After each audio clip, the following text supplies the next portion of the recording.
Well, hello there, my fellow rushers. How are you doing today? King Rexy here, and today we're gonna be doing something that I was anticipating on for a while. We're gonna be ranking every single tower in Kingdom Rush Alliance, including the premium ones, based on my opinion. Now, as I said, this is based on my thoughts and my personal experience with the game, so a few of the rankings might be a little controversial. So, if you agree or disagree at any given point, feel free to leave a comment down into the description, and I would love to hear your thoughts. Because I myself am still learning the meta, because I initially made this tier list a few days ago, but I realized that a few of my rankings were a bit undeserved, so I decided to redo it real quick. So without any further ado, let's start. And what better tower to start off with than everyone's favorite Royal Archers. Now these guys, initially, I didn't really like them all that much, I'm gonna be honest. For me, they were more of a high B, maybe a low A tier, but now that I play with them more, they feel a lot stronger. Sure, they're cheap, they have good range, their DPS is pretty consistent, but the armor piercer is so good. 3 arrows that deal a good amount of physical damage and ignore 50% armor, and they're very spammable on top of that. Now sure, the Falcon ability, or Eagle, whatever it was called, it doesn't do all that much. I'm gonna be honest. I feel like it could be better. Perhaps if there were multiple Eagles at tier 2, at tier 3, or if the damage was better, perhaps this tower will be even more OP than it currently is. But for now, I think it deserves... On one hand, I want to put it in S tier. You know what? Okay. This might be based, but I'm gonna put it in S tier. But just so you know, just because it's the first tower into the S tier, that doesn't mean it's gonna stay on top. It might be a low S tier. I would say it barely makes it into the S tier, just because of how spammable it is. Now, oh my, the Paladin Covenant. Now hear me out. These guys are by far the best barrack in the game. Why? Because they do their job so well. Once you get them maxed out, they have a lot of HP, medium armor, their damage is not the greatest, but then again, the whole point of a barrack is to stall enemies so your other towers can do damage. And they do their job so well. Now, their first ability, Lead by Example, it doesn't improve the base stats of the selected Paladin by all that much, but still, it's like a little bit of extra durability. Plus, you give every other unit around around him about 20% more damage, which is not that bad. And on top of that, their second ability is phenomenal. Once they drop below a certain amount of HP, they become invulnerable to damage and they start healing a ton. And they're essentially unkillable. So yeah, easy S tier. By far the best barrack in the game. Fight me on that. Moving on to the Arcane Wizard, my boy! He's been improving quite a lot since the first Kingdom Rush game. He went from a measly C tier tower, in some people's eyes even a D tier, to, I would say, A tier. Now hear me out. The base tower does have its problems. The DPS is very inconsistent. It does have a very slow attack rate and the damage values are questionable, but the abilities are what makes up for it. Once, the first ability is Disintegrate, and it deals quite a bit of damage to bosses and mini-bosses, and it's an insta-kill. One of the very few towers with an insta-kill, by the way, so that's already a massive positive. And the second ability makes it so that every tower in range deals up to 40% more damage with their basic attacks. So what's there not to like about this guy? He's solid. Like, for the starting mage of the game, I love him. And now we're moving on to the Tri-Cannon, which is one of the most hated towers in the game, and for a good reason.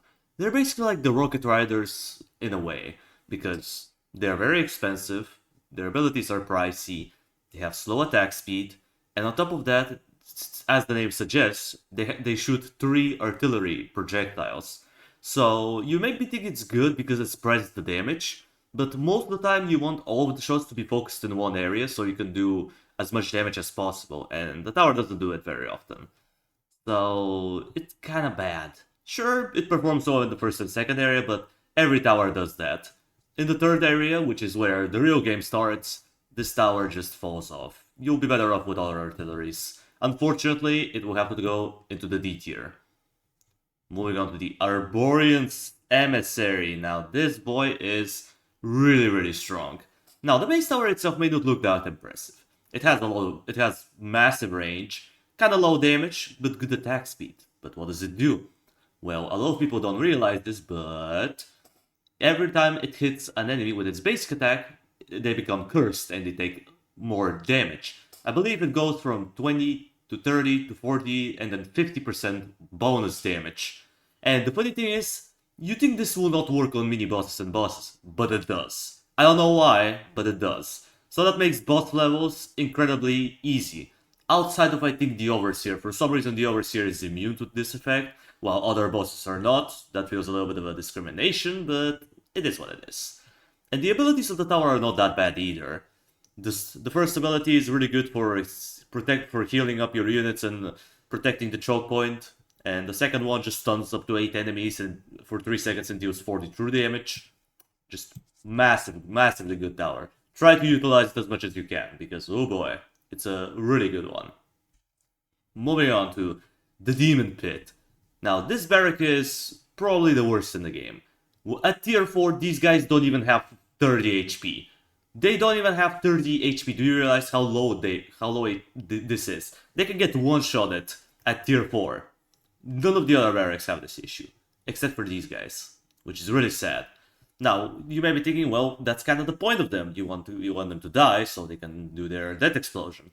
The problem is their death explosion deals physical damage, and it only starts dealing good damage once you get the tier 4 upgrades, because the first upgrade makes the explosion 60% stronger, and it also applies a true damaging burn on top of that. So now the death explosion actually feels good. And the big guy they summon, even though you can't really control him, he's pretty solid. But I feel like this tower is still into the D tier. I would say better than Tricannon just because it's spammable, but it does fall off quite a bit later, so not my personal favorite. Now, Ballista. Oh my love. I love this tower. I'm gonna be honest, I'm a simp for this tower. Because ever since I bought the game and I unlocked it became one of my favorite Archer towers. Like, it feels like it has everything, but in reality, it lacks in a few things. One of them is, it has pretty bad attack speed. I believe the slowest out of any Archer in the game. On top of that, since it has up to 5 shots, it can whiff from time to time. And that's really bad because one of its abilities, it literally requires it to land the last shot because it stuns the enemy for 2 seconds and deals up to 150% bonus damage. So it's kind of inconsistent, not gonna lie. But the other ability is pretty good, the Scrap Bomb. It doesn't do all that much damage, but it has decent AoE, and it slows enemies for, I believe, up to 6 seconds, which is pretty good. And the tower is not super expensive either. So I think it's a solid A tier.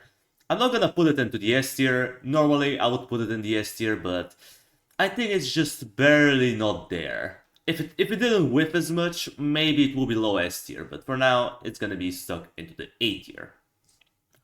Moving on, we have the Dwarven Flame Spitter. Now, this artillery, it started to grow on me for a while, and for a good reason. It's a good one. It deals a decent amount of damage, it applies a true damaging burn to every enemy it hits. It's a little bit pricey, not gonna lie, but it's kinda good, and the abilities are not bad either. The only thing I hate about it is that the abilities deal physical damage. How come a fire deal physical damage? That doesn't make sense to me. But it is what it is. The first ability is pretty good because it affects a pretty massive area and it stuns everyone in it. And the other one is just a little bomb because the AoE, even though it looks massive, it's just the fire. Don't be fooled by the visuals. But yeah, it just sets everyone on fire in a massive area and it does a little bit of a explosion in a smaller one. Pretty good tower. I'll put it in B tier. I don't think it's quite an A tier though. Now, the Rocket Gunners. These guys have been overrated in my opinion, because I played with them for quite a while and they just never really pop off as much as I wanted to be. Now, the main point of them is that they're the only barrack in the game that can switch from a ground unit to an airborne unit. And that's kind of cool, because you can literally make them avoid combat and turn into a pseudo-archer, unless you have an enemy that has ranged attacks, because they can still be taken down from the air. Now, they do have some armor, and they have a little bit of HP, but you don't really want them to be in melee combat unless it's absolutely necessary. Their abilities are questionable. The first ability just shreds up to 3% armor, and it deals a little bit of splash damage. I can see it being useful versus bosses and mini bosses, but against like a base or mid to high tier enemy, it's probably not gonna do all that much. So yeah, I think this guy is kind of mid. Like the tower has potential, but I feel like there are just better options than them. So I'll put them in C tier. Now, you know what? Let's get this tower out of the way because these five are all premium towers on the mobile version, so we're gonna talk about them last. Let's get through the Eldritch Channeler, since it's the only free tower left. Now, this guy is kind of questionable because the way this tower works is it deals up to a set amount of damage and then it stops attacking, and it does it again. So it's kind of similar to the Blazing Gem, you could say, but not really. And the only problem I have with this tower is, one, it's expensive. Two, well, I know I said the only problem, but in reality there are two problems. The targeting. It targets first instead of last. And if you don't know what that means, it's gonna prioritize hitting the enemies closer to the exit rather than the enemies who are further from the exit. So that way it doesn't have a lot of time to build up its damage, especially if it's not at a choke point. But the abilities are pretty good on this tower. The first one just makes it so that it can hit multiple enemies, and it deals up to 75% of the damage of the base attack, which is pretty darn solid. And the second ability is basically an insta-kill, which is really good because it's one of the very few towers who have an insta-kill. So, is it a bad tower? No, but I don't think it's anything higher than B tier. It just ain't that good. I feel like it's a bit overrated. And now let's talk about the premium towers, which are the only ones left on the list. Starting off with the Elvin Stargazer. This tower, in and of itself, looks awesome. In-game though, it's a little bit questionable. Because the way it works is, it shoots 5 beams at random enemies. And you can say it's a good thing because it prevents the tower from overkilling an enemy. But at the same time, it can be problematic every once in a while. But if you have a single target in your range, the tower packs some punch. I mean, it's not the most burst damage in the game, but it's nothing to laugh at. And the abilities are kind of interesting. Well, at least one of them, which is the teleport, because it can save you out. It can save you every once in a while. If the tower is near the back, you can teleport enemies away from your exit and give yourself more time to stall them and potentially kill them. But the second ability is where the tower shines, but it also doesn't. Allow me to explain. The Rising Star ability. What it does is, every time the tower gets a kill on an enemy, the enemy explodes into smaller stars, and each star deals a little bit of magic damage. And if you have a lot of low tier enemies in your range and you get a lot of kills, and if you kill like 2 or 3 of them, you're gonna have a very satisfying chain reaction. And I believe also each star stuns the enemies for a brief moment, but I could be wrong on that. Maybe I'm tripping. But yeah, it's cool. Don't get me wrong. The tower is cool. But it has one problem. It's inconsistent. Because you need to get the last hits on the enemies in order to proc the Rising Star. But unless you're doing a funny challenge, you're not gonna use only Stargazers. You're gonna be utilizing them with other towers. So because of that, I can't put it anything higher than C. It's too inconsistent for my liking. And speaking of inconsistent, the Necromancer, which has been the most overrated tower in the whole Kingdom Rush community. And it still is, because the real Morgan. Okay, now, is this tower good or bad? Let's get this out of the way. It's questionable. The value of it is very questionable, because the way it works is, it has a pretty decent attack speed, but it also has the Arcane Wizard problem where the difference between its lowest and highest damage on the basic attack is kind of high, but it can store up to 4 shots. So similar to the Stargazer, the first enemy that comes in range is probably gonna get blasted, which is good. But the skeletons are what really puts the tower in a bit of a odd position, because it doesn't work like the old Necromancer. Instead, you have to hit the enemy with a basic attack in order for them to turn into a skeleton. And the skeletons themselves are a bit lacking, I'm not gonna lie. The skeletons in Alliance feel just too underpowered. If anything, they need a little buff. The first ability is fine, you just curse the enemies for a little bit, and you empower the damage of all of your skeletons. And the totem can last for, I believe, 10 out of 12 seconds, which is pretty good for a maxed out ability, but yeah, I don't really find myself using it very often. The only reason why this tower is really good and why it's not into the D tier is the Death Rider. The Death Rider is one of the most broken abilities in the game. 150 true damage across the path. It's ridiculous. Like, it's good, but then again, one ability does not make a tower good. The tower needs to be good in other aspects, not just because one ability go burr. So because of that, into the C tier you go. Right there. You belong in there. You're gonna stay. Now, Brewmaster. This tower has been receiving hate for unknown reasons, and I don't get why. The tower is good. Sure, it's kind of like the Flame Spitter in a way. It's good, but I feel like there is one reason why this tower is a little bit worse than the Flame Spitter, and that's because of its abilities. The abilities on the tower are a bit lacking. Like, don't get me wrong, they're good, but they could be a lot stronger. Like, the first ability, it just summons the unit, who deals quite a bit of damage, but he only has 140 HP and no armor, so he's probably gonna die quite easily, especially to mini-bosses and bosses. So what's the point of having high attack when you can't survive versus higher tier enemies? And the second ability, not only does it have a delay, pretty big one by the way, the damage is inconsistent, and the poison is mid, so I don't know how to feel about these guys. I mean, sure, I like the fact that every time they hit someone with a basic attack, their base damage gets reduced by 20%, which is cool. It can definitely help out on choke points, but I don't think the tower is anything higher than B. Like, sure, I know it's a premium tower, so it should be better than a Flame Spitter, but for the most part, I feel like the Dwarven Flame Spitter is a little bit more consistent than the Brewmasters. And now we have the Dune Stinos, another overrated tower. Now, these guys are just all over the place. On one hand, they can be really good. On the other, they can be complete and utter garbage. So, how do these guys work? Are they good? Well, yes and no.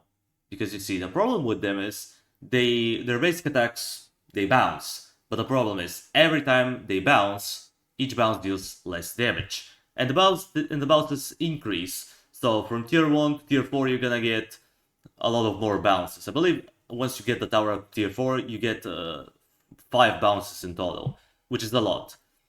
But still, the tower's base damage is very low. It's kind of hard to make it work. Sure, it's good versus like a few enemies here and there, but the abilities are just not really worth it for the most part. The money shot, it's too expensive, and it's very difficult to make the money back unless you start with the tower literally at wave 1 with maxed out money shot, which for the most part you're not going to be able to pull off. The second ability is fine, but it requires them to be at a choke point where there's going to be other towers, meaning that they're going to have harder time getting kills with the money shot. So yeah, this tower is the D tier. I don't think it's like at the bottom of the D tier because it's premium, but compared to everything else, yeah, it's kind of bad. And now, last but not the least, the Grim Raids. These guys are very, very interesting. One of the most, if not the most, unique tower in the game. How do they work? Well, they can switch positions with any other tower on the map. And it doesn't have any range to it. No, you can just do it globally. Now, this opens up a lot of micro opportunities. For example, let's say there's a high tier enemy close to them, you can just switch them with a tower like the Arcane Wizard, who has Disintegrate, you insta-kill them, and boom, switch them back again. Let's say you have an aerial unit that's on the left side where you have no towers, and you have only Grim Raids. You just switch them with an archer like the Ballista, and boom, problem solved. You know, you can do little things like that here and there. It's fun to micro with them, but the base tower itself is kind of mid. Like, maxed out Grim Raids, even though they have medium armor, they lack HP, their damage is, I would say, a little bit higher than the Paladins, but not by all that much. And their abilities are just not fitting for them. Like, the first ability literally requires them to dive bomb into an enemy once they die. Sure, they deal true damage, a decent amount of it, and on top of that, I believe they also reduce their damage by half and they apply a slow. Which is cool, but again, I don't want this out of a barrack. As I said earlier in the video, the purpose of a barrack is to stall, not to just one-shot enemies. And even though they have pretty short respawn rate, I just don't find them to be super useful. Outside of maybe the Overseer level, where you have to deal with the random tower teleportation, these guys are not that good besides that. And I forgot to mention their second ability, it just increases their bonus damage by up to 100% if they spend more than 5 seconds in combat, which, due to the fact that their HP is kind of low and their armor is... I mean, they have medium armor, but then again, it's kind of hard for them to stay for more than 5 seconds in combat unless it's like against low to mid-tier enemy. So, yeah, their position is very, very, very questionable. I don't know where to put them, to be honest, because I haven't played with this tower enough, but I think they're kind of like Durax. If you're good with micro and you know what you're cooking, these guys are awesome. But if you don't, then you're probably not gonna have a fun time. So, because I'm not good with them, I'm gonna put them in the middle of C tier. Are they actually a C tier tower though? Maybe. But then again, perhaps I'll be proven wrong, because on my previous tier list, I put the arcane, not the I keep calling them arcane archers, the royal archers into B tier, and now I'm putting them in low S tier. So, you know, opinions can change. People start thinking differently with time, so who knows. Perhaps the Grim rates are a lot better, but for me, at the moment, they're nothing more than a C tier. And yeah, that's gonna be my tier list for now. Leave a comment down below, let me know what you think of it, what you disagree with, what you agree with, and what is your personal ranking of every tower in Kingdom Rush Alliance. Because I would love to hear your opinions, guys. I'm still trying to learn the meta and everything about this game, so it would be nice to hear what other people have to say. And yeah, with that out of the way, that's gonna do it for today's video. Thank you everybody so much for watching. I appreciate you for sticking around to the end. Subscribe if you want to see more of this content in the future. And while you're at it, drop a like on the video. It means a lot to me. And I will see you in the next video. Until it comes, that was King Rexy, over and out.